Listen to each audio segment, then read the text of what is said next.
Halo, salam komunikasi harmoni. Perkenalkan, nama saya Bernadita Maya Kristianti Bonita Valo. Saya adalah mahasiswi Universitas Siber Asia, program studi PJJ Komunikasi.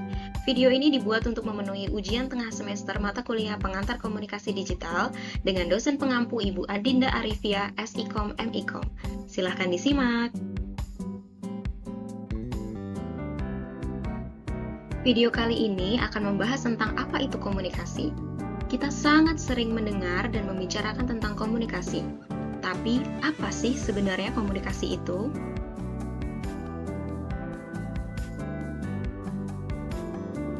Sebenarnya, ada banyak sekali definisi tentang komunikasi. Namun, secara sederhana, komunikasi dapat diartikan sebagai suatu proses pertukaran informasi, ide, gagasan, atau pandangan dari suatu pihak kepada pihak lain hingga mencapai pemahaman bersama.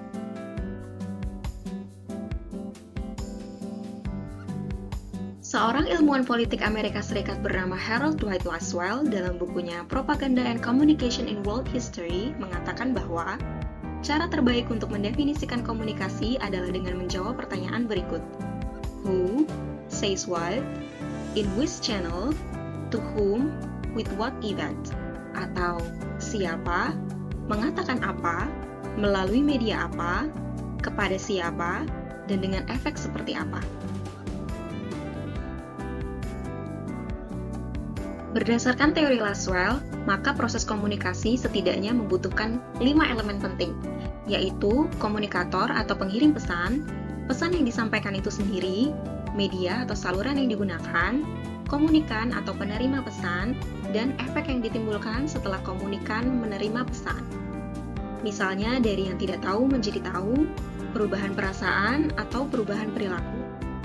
Selain 5 elemen penting yang diutarakan Lasswell, ada 2 komponen tambahan dalam proses komunikasi, yaitu feedback dan noise atau gangguan.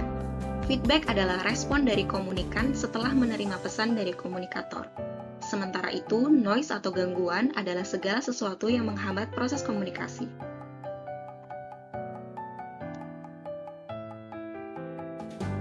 Lalu, apa itu pesan komunikasi? Pesan bisa diartikan sebagai suatu ide, informasi, gagasan, atau pandangan yang disampaikan oleh komunikator kepada komunikan.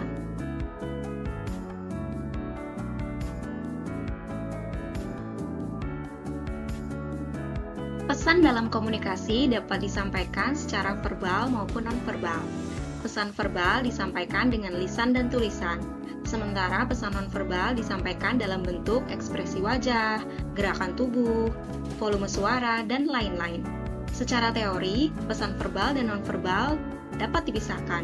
Namun pada kenyataannya, pesan verbal dan nonverbal saling berkaitan dan melengkapi satu sama lain.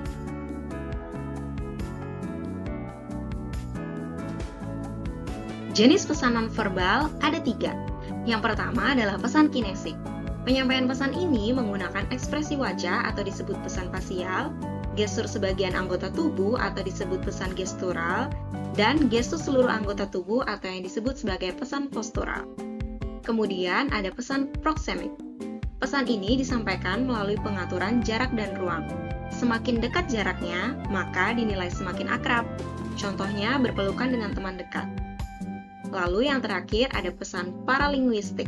Pesan ini berhubungan dengan cara pengucapan pesan verbal. Satu pesan verbal yang sama dapat menyampaikan arti yang berbeda jika diucapkan dengan nada atau volume suara yang berbeda.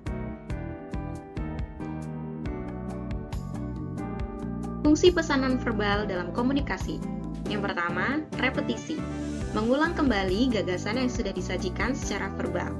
Misalnya, setelah mengatakan tidak, saya menggelengkan kepala. Yang kedua, yaitu fungsi substitusi atau penggantian. Misalnya, tanpa berkata sepatah kata pun, saya menganggukkan kepala untuk mengatakan iya.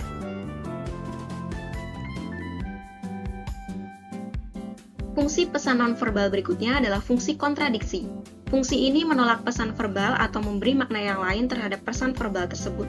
Misalnya, memuji prestasi teman sambil mencibirkan bibir dan berkata, "Hebat, kamu memang hebat." Kemudian fungsi komplement. Fungsi ini melengkapi dan memperkaya makna pesan nonverbal, misalnya air mata yang menunjukkan penderitaan yang sangat dalam. Fungsi yang terakhir yaitu fungsi aksentuasi. Fungsi ini menggarisbawahi sebuah pesan verbal, misalnya memukul meja ketika sedang emosi. Meskipun tidak disampaikan secara lisan maupun tulisan, pesan nonverbal tetap berpengaruh meski dalam pembelajaran jarak jauh. Seperti saat kita melakukan video conference dengan kamera dan mic on, di mana ekspresi wajah dan nada bicara kita sangat berpengaruh terhadap apa yang kita sampaikan.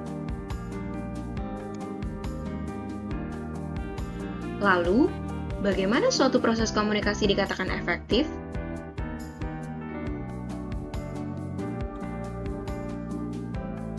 Mari kita bersama melihat gambar ini. Dalam gambar ini, komunikatornya adalah seorang atasan pria yang memberikan instruksi kepada stafnya yang adalah seorang wanita. Lalu, apa itu komunikasi yang efektif? Komunikasi bisa dikatakan efektif apabila pesan yang disampaikan oleh komunikator bisa tersampaikan dengan baik dan bisa dipahami dengan baik oleh komunikan.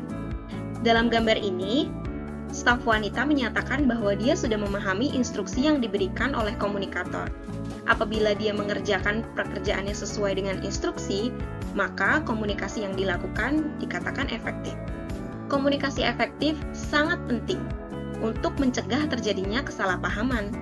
Dalam dunia kerja, komunikasi yang efektif bisa menunjang peningkatan produktivitas. Pada praktiknya, proses komunikasi tidak selalu berjalan dengan lancar. Selalu ada tantangan yang membuat komunikasi menjadi tidak efektif. Lalu, apa saja tantangan komunikasi itu?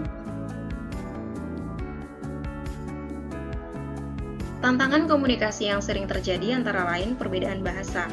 Misalnya di perusahaan multinasional, atasan hanya bisa menggunakan bahasa Inggris dan bahasa Jepang, sementara stafnya hanya bisa berbahasa Indonesia. Kemudian perbedaan adat dan kebiasaan seseorang yang tentu membuat komunikasi menjadi sedikit terhambat.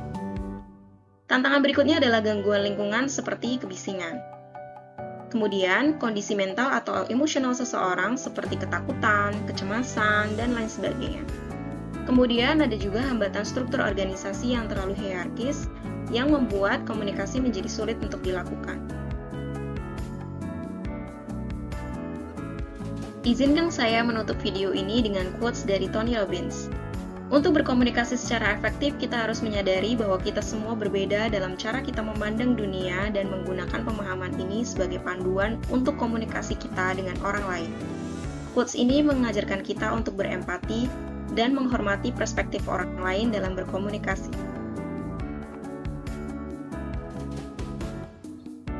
Sekian video pemaparan dari saya untuk memenuhi ujian tengah semester mata kuliah pengantar komunikasi digital. Mohon maaf apabila ada kesalahan. Terima kasih.